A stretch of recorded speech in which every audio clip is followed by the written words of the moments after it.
في كل موسم يثبت العميد إنه أكثر من مجرد نادي، إنه قصة مجد وتاريخ من الصمود وشعار لا يعرف الانكسار. ورغم كل العثرات والظروف يبقى الاتحاد الرقم الأصعب في كرة القدم السعودية والآسيوية. هنا في شبكة الاتحاد 24 نروي الحكاية من قلب المدرج، من نبض الجماهير، من أصوات الذهب اللي ما تعرف إلا العزة والكرامة. اليوم نفتح معكم ملفات ساخنة حول ما يدور داخل البيت الاتحادي بعد ديربي جدة، من قرارات كونسيساو المثيرة والغيابات اللي أربكت الفريق، وصولاً إلى تصريحات الإعلاميين وموجة الغضب من التحكيم اللي أضاع على الاتحاد نقاطاً كانت كفيلة بإبقائه في قمة المنافسة. هنا الصوت اتحادي والرؤية اتحادية والمبدأ واحد: الاتحاد فوق الكل. واللي يمس هذا الشعار يعرف إن جمهور الذهب ما يسكت ولا يرضى بالظلم، لأن الاتحاد ما تأسس على الأعذار، الاتحاد تأسس على البطولات والمواقف. كونسيساو يفاجئ لاعبي الاتحاد بعد خسارة الديربي. بعد الخسارة في ديربي جدة أمام الأهلي بهدف دون رد، فاجأ المدرب البرتغالي سيرجيو كونسيساو الجميع بقراره المثير بعدما منح لاعبي الاتحاد راحة لمدة 4 أيام كاملة خلال فترة التوقف الدولي الحالية. القرار جاء في وقت حساس يمر فيه الفريق بمرحلة تراجع في النتائج، حيث توقف رصيد العميد عند 11 نقطة بعد مرور 8 جولات، وهو مركز لا يليق بفريق بحجم الاتحاد ولا يرضي جماهيره الغاضبة من تراجع الأداء. كونسيساو المعروف بانضباطه وشدته قرر أن الراحة هي الحل المؤقت لإعادة التوازن داخل غرفة الملابس وتهدئة الأجواء قبل الدخول في المرحلة المقبلة من الموسم. المدرب يرى أن الفريق بحاجة إلى استرجاع الروح والانضباط، خصوصاً بعد الإرهاق الذهني والبدني الذي عانى منها اللاعبون في الجولات الأخيرة.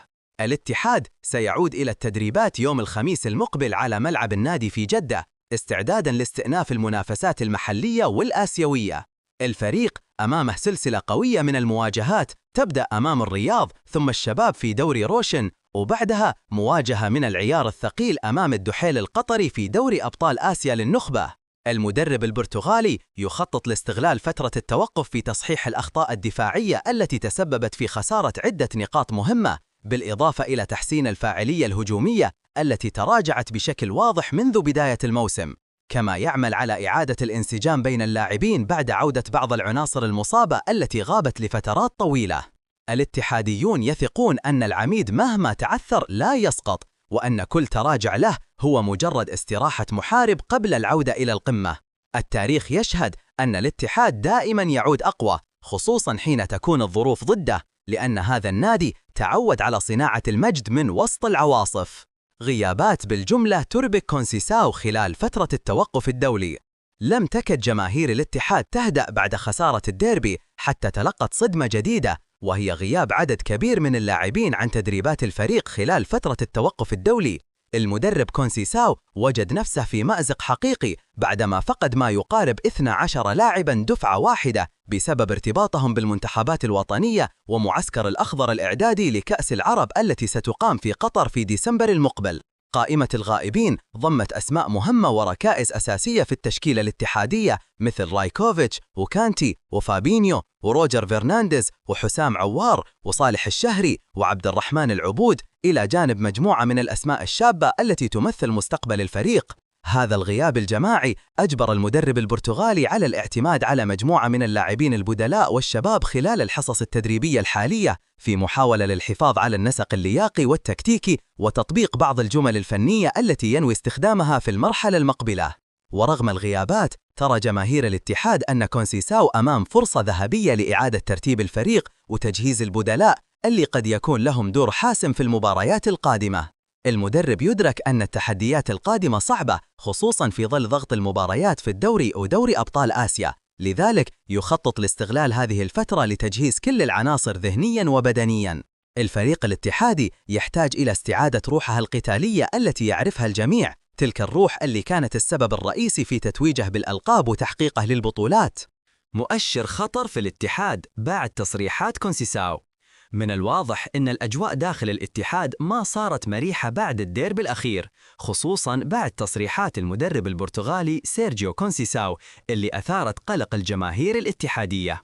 الإعلامي حمزة السيد علق على الموضوع وأكد أن البداية كانت مبشرة جداً، لكن الكلام الأخير من المدرب يدل على وجود مشكلة حقيقية داخل الفريق.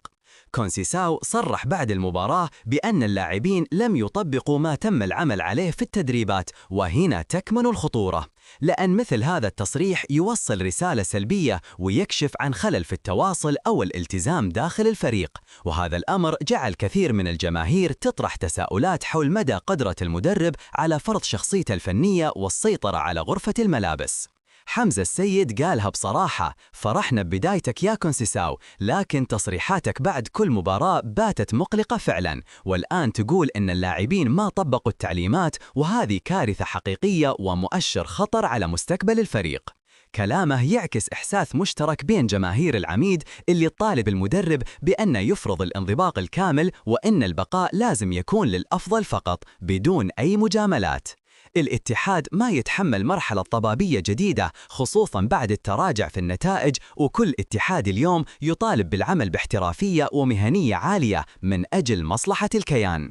الجمهور الاتحادي عنده أمل كبير إن كونسيساو يستوعب الدرس بسرعة ويعيد الفريق للمسار الصحيح، لأن الاتحاد ما تعود يكون في المراكز المتأخرة ولا يقبل الأعذار، والتاريخ يشهد إن العميد إذا غضب يرجع أقوى من أي وقت مضى. الاتحاد يدرس ضم مهاجم شاب من فئة المواليد. في خطوة جديدة نحو تصحيح المسار، بدأت إدارة الاتحاد في دراسة التعاقد مع مهاجم شاب من فئة المواليد لتدعيم خط الهجوم بعد سلسلة من المباريات اللي افتقد فيها الفريق للفعالية الهجومية المطلوبة. المدرب سيرجيو كونسيساو هو صاحب الفكرة، حيث طالب الإدارة بلاعب يتمتع بسرعة عالية ولياقة بدنية ممتازة، ويقدر يتحرك بين الخطوط بسلاسة ويخلق المساحات أمام زملائه. الهدف من الصفقة إن الفريق يمتلك خيار هجومي إضافي قادر على صناعة الفارق في المباريات القادمة، خصوصاً مع ضغط المنافسات المحلية والآسيوية. العميد يعيش حالياً مرحلة مراجعة شاملة بعد الخسارة في ديربي جدة أمام الأهلي، وهي المباراة اللي جمدت رصيد الفريق عند 11 نقطة في المركز الثامن، نتيجة ما كانت ترضي لا الإدارة ولا الجمهور. لذلك بدأت التحركات مبكراً لإعادة التوازن للهجوم وتجهيز الفريق للمرحلة القادمة. الجماهير الاتحادية ترى أن التعاقد مع مهاجم موهوب من فئة المواليد فكرة ممتازة، خصوصاً إذا كان اللاعب يملك روح قتالية ويقدر ينسجم بسرعة مع المجموعة. الكل ينتظر خطوة الإدارة القادمة، لأن المرحلة الجاية تحتاج أسماء جريئة قادرة على صنع الفرق.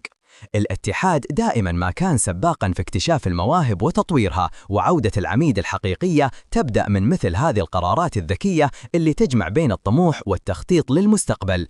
الجمهور الاتحادي متفائل إن القادم أفضل، بشرط أن تدار الأمور بعقلية البطل اللي لا يرضى إلا بالمقدم. الاتحاد خسر 7 نقاط بسبب التحكيم، فلاته يفتح النار على لجنة الحكام. لا تزال قضية التحكيم تطارد نادي الاتحاد هذا الموسم، وسط غضب جماهيري كبير بعد سلسلة من القرارات المثيرة للجدل التي تسببت في فقدان الفريق نقاطاً مهمة في مشوار الدوري. وبعد الخسارة الأخيرة أمام الأهلي بهدف دون رد في ديربي جدة، عاد الحديث بقوة عن الأخطاء التحكيمية التي يرى الاتحاديون أنها ساهمت بشكل مباشر في تراجع ترتيب الفريق.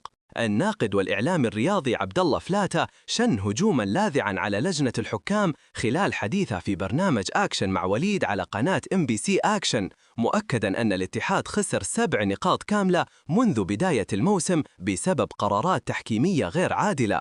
وقال فلاتة بوضوح: الاتحاد خسر 7 نقاط في 8 مباريات فقط بسبب أخطاء الحكام، وهذه أرقام مقلقة جدا ولا يمكن تجاهلها. فلاتة أشار إلى أن التحكيم في مباراة الأهلي والاتحاد لم يكن الأسوأ، موضحاً أن الحكم الأرجنتيني قدم أداءً مقبولاً، لكنه أضاف: حتى لو كانت هناك حالة طرد مستحقة ضد لاعب الأهلي بعد احتكاكه مع كريم بنزيما، فهي لم تغير النتيجة النهائية، لكن المشكلة أن الاتحاد تضرر في مباريات سابقة بشكل واضح ومباشر. وواصل فلاتة حديثه قائلاً: الاتحاد دفع ثمن القرارات التحكيمية أمام الفيحاء عندما طرد لاعب من الشوط الأول، وكذلك في مواجهة الهلال والخليج، وتكررت الأخطاء أمام الأهلي أيضاً. هذه النقاط المهدرة هي السبب الرئيسي في ابتعاد الفريق عن الصدارة. الحديث عن التحكيم في الشارع الرياضي الاتحادي لم يتوقف، خصوصاً أن العميد فقد بالفعل 7 نقاط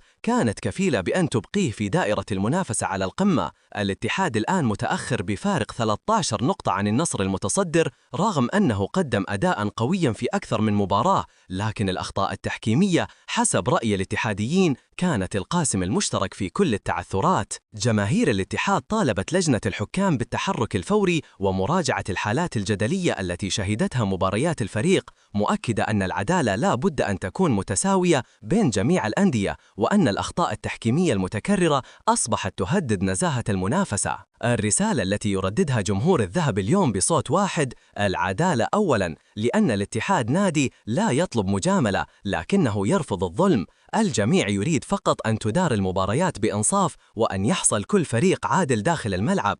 الاتحاد فريق بطولات وتاريخ، ولن يقبل أن تضيع مجهوداته بسبب صافعة خاطئة. كانت هذه آخر المستجدات من داخل البيت الاتحادي، أحداث كثيرة وتحديات أكبر، لكن التاريخ علمنا أن العميد ما يعرف طريق السقوط، وأن أي تراجع مؤقت ما هو إلا بداية لعودة أعظم. جمهور الذهب ما ينتظر أعذار، ينتظر فعل، ينتظر روح الاتحاد اللي كانت وما زالت أقوى من كل الظروف. العيون الآن على كونسيساو واللاعبين، الكل ينتظر منهم ردة فعل تليق بشعار الاتحاد، لأن المرحلة القادمة ما فيها مجاملة ولا انتظار، فيها فقط من يعطي ومن يقاتل من أجل الشعار. هنا في شبكة الاتحاد 24 وعدا الدائم لكم أننا ننقل الحقيقة بصوت اتحادي خالص، نحلل، نناقش ونكشف كل ما يخص الكيان، لأن هدفنا الأول والأخير هو خدمة الاتحاد وجمهوره العظيم. لا تنسوا دعم القناة بالاشتراك وتفعيل الجرس، وشاركونا آراءكم في التعليقات. هل ترون أن الاتحاد فعلا تضرر من التحكيم؟ وهل كونسيساو قادر على إعادة الفريق للطريق الصحيح؟ خلوكم معنا دايم، لأن في شبكة الاتحاد 24 الصوت اتحادي والكلمة من قلب المدرج، والولاء للكيان أولا وأخيرا.